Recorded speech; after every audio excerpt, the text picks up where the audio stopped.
பார்த்தீங்கன்னா ஒவ்வொரு ஸ்கூலுக்கு ஒரு எம்பளம் இருக்குது. ஏற்கனவே சொல்லிட்டு ஒவ்வொரு ஸ்கூலுக்கு ஒரு எம்பளம் இருக்குது, சின்னம். அந்த சின்னத்தில் ஒவ்வொரு சொற்கள் போட்டிருப்பாங்க. அன்பு, அறிவு, முயற்சி, ஏதோ போட்டிருப்பாங்க. அதுக்கு தொடர்பு இருக்குதோ இல்லையோ அந்த சின்னத்தில் நீங்கள் எந்த சின்னத்தில் பார்த்தாலும் ஏதாவது ஒரு சொல் இருக்கும். நம்ம ஸ்கூல் சின்னத்தில் ஒரு சின்னம், ஒரு வார்த்தை இருக்கும். ஐயன் வழி நின்று அயராது உழைப்போம். ஐயன் வழி என்பதே நீங்கள் ஐயன் வழி என்பது என்னென்ன தெரியல. ஐயன் வழின்னு சொன்னோம்னா ஐயன் வழி வேறு ஒன்றும் அல்ல. ஐயன் ஒரு வைத்தியர், வாழைத்தோட்டத்து ஐயன் ஒரு வைத்தியர். அந்த காலத்தில் இது போன்ற விவசாய நிலங்களில் காணாக்கடி, பூச்சி, விஷக்கட்டு கடிச்சதுன்னா கோவைக்கோ திருப்பூருக்கோ வைத்தியத்துக்கு செல்ல முடியாத மிக சாதாரண மக்கள் யார்கிட்ட போவாங்கன்னா ஐயன்கிட்ட போவாங்க. ஐயன் வந்துடுச்சு அந்த நீரை பூசி விட்டாருன்னா நல்லாகி போயிடும். அப்போ ஐயன் யாருக்காக உழைத்தார் என்றால் மிக சாதாரண சமுதாயத்தினுடைய அடித்தட்டில் இருக்கக்கூடிய ஏழை எளிய மக்களுக்கு உழைத்தார்.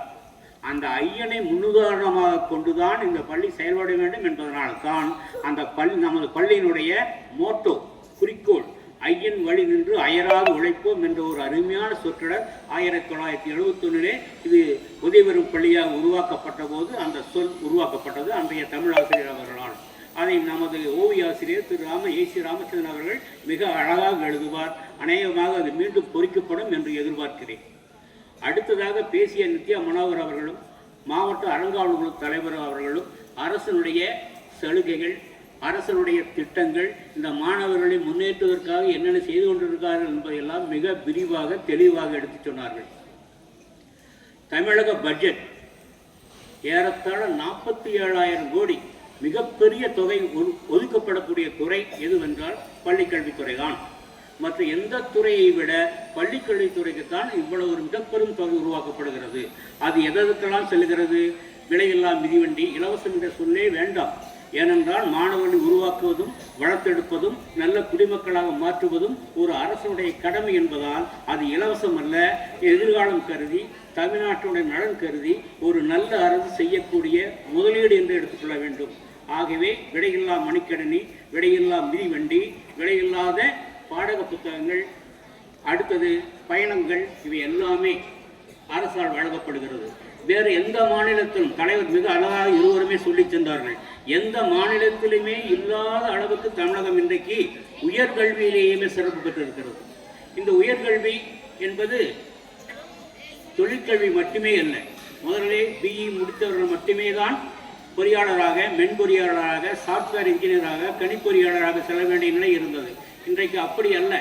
எல்லா பட்டம் பெற்றவரோட போக முடியும் என்பது உங்களுடைய சீனியர்கள் கேட்டீங்கன்னா தெரியும்.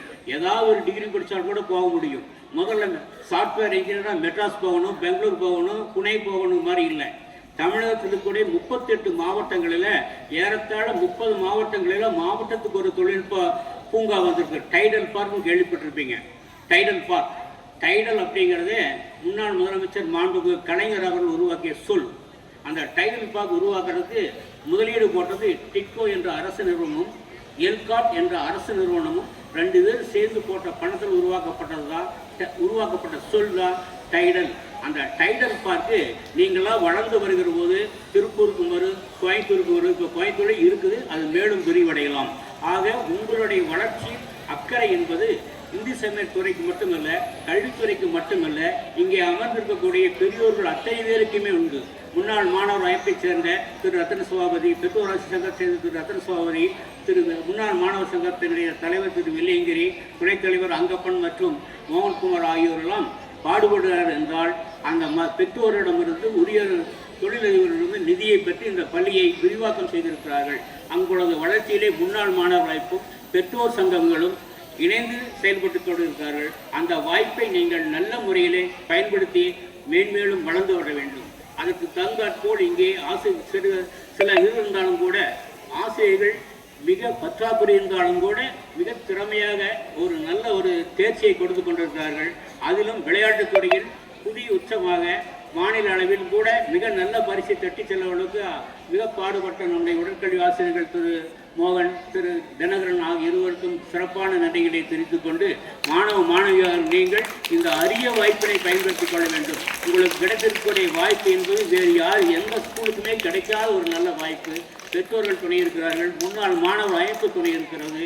அதே போலவே பெற்றோர் ஆசிரியர் சங்கங்கள், இந்த இந்து சமய துறை ஆகிய அத்துணையுடைய ஒத்துழைப்பு பெற்று நீங்கள் வாழ்க்கையில் மேலும் மேலும் வளர வேண்டும் என்று வாழ்த்து கூறி வாய்ப்புக்கு நன்றி பாராட்டி விடைபெறுகிறேன். நன்றி, வணக்கம்.